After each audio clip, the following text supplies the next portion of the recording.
दोस्तों, आज की वीडियो में मैं आप सभी स्टूडेंट के लिए एसएससी सीजीएल 1 दिसंबर फर्स्ट शिफ्ट में मैथ के कौन कौन से क्वेश्चन पूछे गए, किस किस टॉपिक से कितने क्वेश्चन पूछे गए, उन सारे क्वेश्चन को मैं यहाँ पर लेकर आया हूँ। ये सारे के सारे 100% ऑथेंटिक और जेन्युइन क्वेश्चन है जो कि आपके एग्जामिनेशन एसएससी सीजीएल 1 दिसंबर फर्स्ट शिफ्ट में पूछे गए।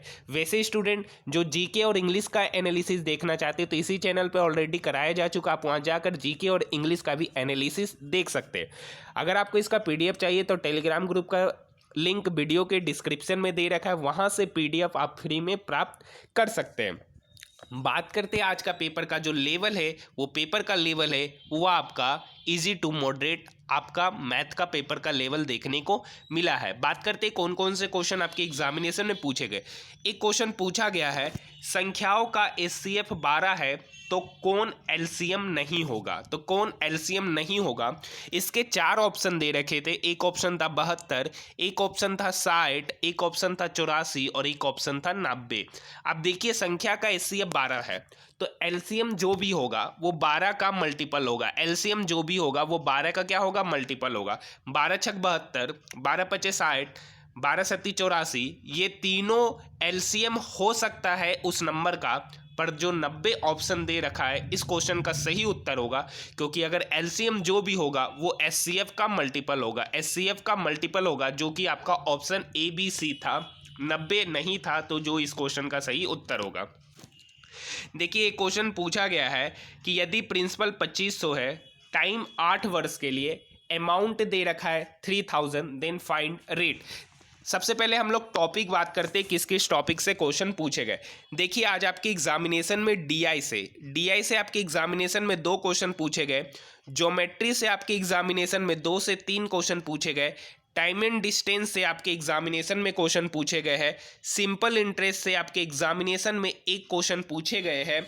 मेंसुरेशन से आपके एग्जामिनेशन में 2 क्वेश्चन पूछे गए, जिसमें मेंसुरेशन का क्वेश्चन था कि एक घनाभ को पिघलाकर गोला बनाया जाता है तो कितने गोले बनाए जाएंगे। इस टाइप के क्वेश्चन आपके एग्जामिनेशन में पूछे गए।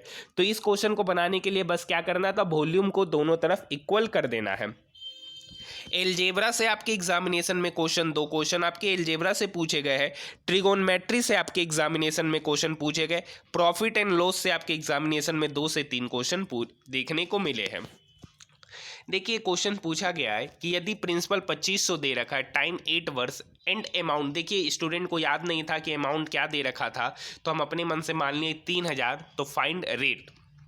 तो आपको पता है कि यहाँ पर अमाउंट 3000 है, प्रिंसिपल 2500 है, तो सिंपल इंटरेस्ट कितना हो गया, तो 3000 माइनस 2500, तो सिंपल इंटरेस्ट हो गया 500 रुपया। ये 500 रुपया ये क्या है, सिंपल इंटरेस्ट है, और सिंपल इंटरेस्ट बराबर होता है प्रिंसिपल जो कि 2500 है गुना टाइम जो कि 8 है इंटू रेट आपका आर है डिवाइडेड बाय 100। तो यहाँ से 00 से 00 कट गया, ये 25 इस 500 को काटेगा 20 बार में, ये 8 इक्वल के इधर आएगा, तो रेट जो हो गया वो आपका 20/8% हो गया। रेट जो हो गया 20/8%, मतलब 8 दूनी 16, 8 पचे 40, यानी रेट ऑफ इंटरेस्ट हो जाएगा 2.5% का, अगर अमाउंट 3000 दे रखा होगा। एक क्वेश्चन आपका बहुत ही अच्छा क्वेश्चन पूछा गया और बेहद ही आसान क्वेश्चन पूछा गया जो कि फॉर्मूला से बेस्ड था। देखिए ऊपर था 17 का क्यूब माइनस 7 का क्यूब होल डिवाइडेड बाय, नीचे था 17 का स्क्वायर प्लस 7 का स्क्वायर प्लस p बराबर 10, देन फाइंड p। तो यहाँ ऊपर देखिए, ऊपर है A cube minus B cube और नीचे है A square plus B square plus P के फॉर्मेट में। तो फॉर्मूला लगाएंगे, A cube minus B cube का जो फॉर्मूला होता है वो होता है ए माइनस बी, सॉरी ऊपर हो गया A cube minus B cube और नीचे हो जाएगा A minus B into A square plus B square plus A B होता है। और यहाँ पर 10 दे रखा था और ये a माइनस बी का ही वैल्यू यहाँ पर 10 था, तो नीचे आ जाएगा। तो ऊपर हो गया 17 क्यूब माइनस 7 क्यूब,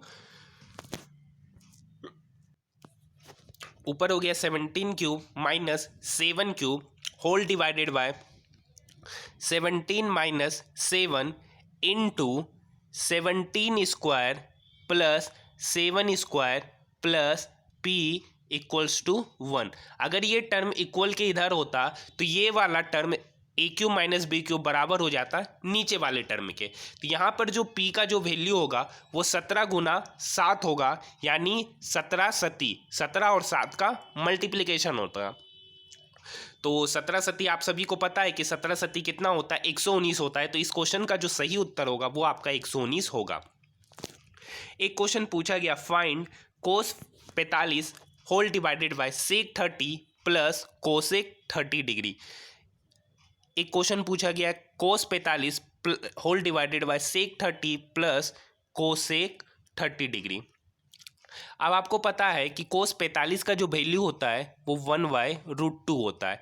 सेक 30 डिग्री का जो वैल्यू होता है, आपको पता है कोस 30 का वैल्यू √3/2, तो सेक 30 हो जाएगा 2/√3 प्लस साइन 30 होता है 1/2, तो कोसेक 30 हो जाएगा 2। अब यहाँ पर इसे ही सॉल्व करना है। ऊपर तो 1/√2 हो जाएगा, नीचे हो जाएगा, नेक्स्ट स्टेप में नीचे हो जाएगा 1/√2, ऊपर हो गया 2 प्लस 2√3 डिवाइडेड बाय √3। ये √3 इक्वल के ऊपर चला जाएगा, तो ऊपर हो गया √3 डिवाइडेड बाय √2 इंटू 2 प्लस 2√3।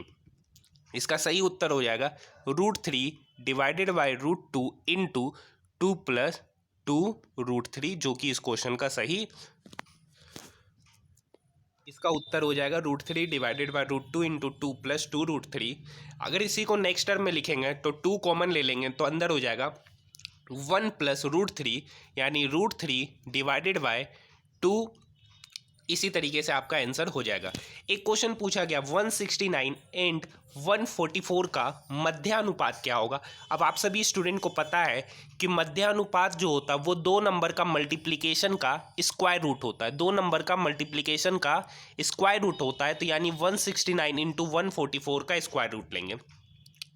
169 का स्क्वायर रूट 13 और 144 का स्क्वायर रूट 12 हो जाएगा, यानी 13 इंटू 12। अब 13 इंटू 12 को जब हम आपस में मल्टीप्लाई करेंगे तो 12 तिया 36 का 6, बाकी 3, 12 तिया 12 का 12 और 3 15, यानी इस क्वेश्चन का जो सही उत्तर होगा 169 और 144 का जो मध्यानुपात होगा वो आपका 156 होगा, जो इस क्वेश्चन का सही उत्तर है। देखिए ज्योमेट्री से आपके एग्जामिनेशन में क्वेश्चन पूछा गया कि दो वृत्त था, अब दोनों को एक कॉमन लाइन क्या कर रहा था, इंटरसेक्ट कर रहा था या जीवा था। इस टाइप के क्वेश्चन दो वृत्त से संबंधित आपके एग्जामिनेशन में क्वेश्चन पूछे गए। एक क्वेश्चन पूछा गया है कि एक घनाभ है, अब उस घनाभ को पिघलाकर एक क्या बनाया गया, गोला बनाया गया। गोला का रेडियस दे रखा था और घनाभ का भी लेंथ, ब्रीथ और हाइट दे रखा था। अब उसको पिघलाकर जो गोला बनाया गया, पूछा गया कितना गोला बनाया गया होगा। अब चूंकि पिघलाया गया है घनाभ को, तो घनाभ का आयतन और गोले का आयतन आपस में बराबर होगा। उस बस आयतन को हम क्या कर देंगे, बराबर कर देंगे, वहां से हमको गोले की संख्या पता चल जाएगी। ये क्वेश्चन आपके एग्जामिनेशन में पूछे गए। तो आज के लिए इतना ही, धन्यवाद।